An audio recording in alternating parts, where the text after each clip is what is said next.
الحمدللہ رب العالمین والصلاة والسلام علی سید المرسلین والعاقبۃ للمتقین اما بعد اعوذ باللہ من الشیطان الرجیم بسم اللہ الرحمن الرحیم۔ ماہ صیام، نزول القرآن کا مہینہ، اللہ تعالیٰ کی خاص رحمتوں اور برکتوں کا مہینہ، صبر کا مہینہ، فراخی رزق کا مہینہ، ایک دوسرے سے خیر خواہی کا مہینہ، جنت میں داخل ہونے اور جہنم سے آزادی حاصل کرنے کا مہینہ۔ ماہ صیام ساری دنیا کے مسلمانوں کے لیے ذکر و فکر، تسبیح و تہلیل، تلاوت و نوافل، صدقہ و خیرات، گویا ہر قسم کی عبادت کا ایک عالمی موسم بہار، جس سے دنیا کا ہر مسلمان اپنے اپنے ایمان اور تقوی کے مطابق حصہ پا کر دل کو سکون اور آنکھوں کو ٹھنڈک مہیا کرتا ہے۔ عبادت کے اس سارے اہتمام کی غرض و غایت اور مقصد کیا ہے؟ اللہ تعالیٰ نے قرآن مجید میں خود اس کی وضاحت فرما دی ہے۔ اے لوگو جو ایمان لائے ہو، تم پر روزے اس طرح فرض کیے گئے ہیں جس طرح تم سے پہلی امتوں پر فرض کیے گئے تھے، تاکہ تم متقی بنو۔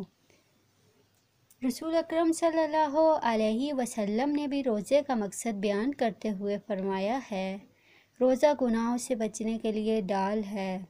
روزہ دار فحش باتیں اور کوئی بیہودہ کام نہ کرے۔ اگر کوئی شخص گالی گلوچ اور لڑائی جھگڑے پر اتر آئے تو صرف اتنا کہہ دے کہ میں روزے سے ہوں۔ بلا شبہ نیکی کرنا بڑے اجر و ثواب کا باعث ہے، لیکن نیکی کرنے کے ساتھ ساتھ برائی سے بچنا اس سے بھی زیادہ اہم معلوم ہوتا ہے، جس کی وضاحت مسلم شریف کی اس حدیث سے ہوتی ہے، جس میں رسول اکرم صلی اللہ علیہ وسلم نے صحابہ کرام رضی اللہ عنہم سے دریافت فرمایا، جانتے ہو مفلس کون ہے؟ صحابہ کرام رضی اللہ عنہم نے عرض کیا، جس کے پاس درہم اور دینار نہ ہوں وہ مفلس ہوتا ہے۔ آپ صلی اللہ علیہ وسلم نے ارشاد فرمایا، میری امت کا مفلس وہ ہے جو قیامت کے روز نماز، روزہ اور زکوٰۃ جیسے اعمال لے کے آئے گا، لیکن کسی کو گالی دی ہوگی، کسی پہ تہمت لگائی ہوگی، کسی کا مال کھایا ہوگا، کسی کو قتل کیا ہوگا، چنانچہ اس کی نیکیاں مظلوموں میں تقسیم کر دی جائیں گی۔ اگر نیکیاں ختم ہو گئیں تو مظلوموں کے گناہ اس کے نامہ اعمال میں ڈالنے شروع کر دیے جائیں گے، حتیٰ کہ اسے دوزخ میں ڈال دیا جائے گا۔ اس حدیث پاک سے یہ اندازہ لگانا مشکل نہیں ہے کہ برائیاں خواہ چھوٹی ہوں یا بڑی، ان سے بچنا کتنا ضروری ہے۔ رمضان المبارک کا مہینہ اس لحاظ سے بہت اہمیت کا حامل ہے کہ اس کی غرض و غایت ہی گناہ سے بچنے کی تربیت کرنا ہے۔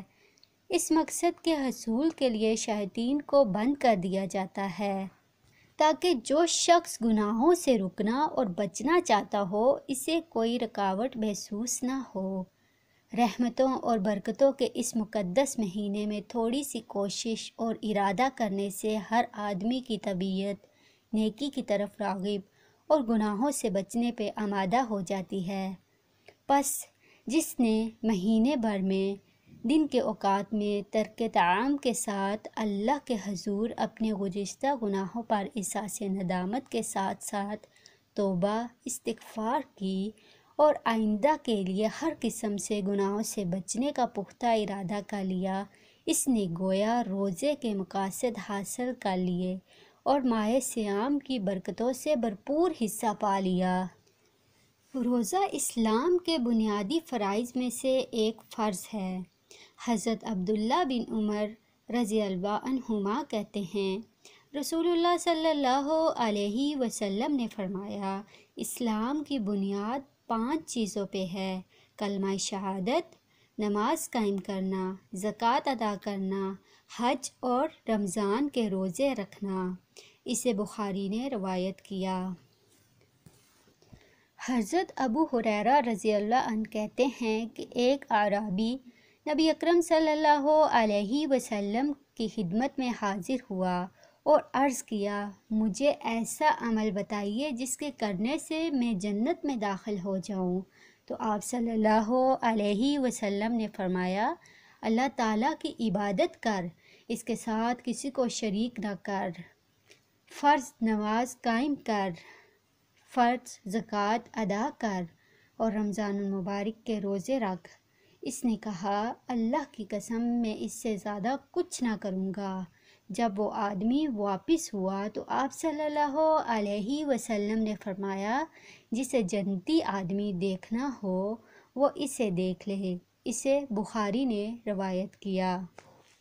اللہ تعالی ہم سب کو بھی رمضان کے روزے رکھنے اور اس کی نعمتوں اور برکتوں سے بھرپور فائدہ اٹھانے کی توفیق عطا فرمائے۔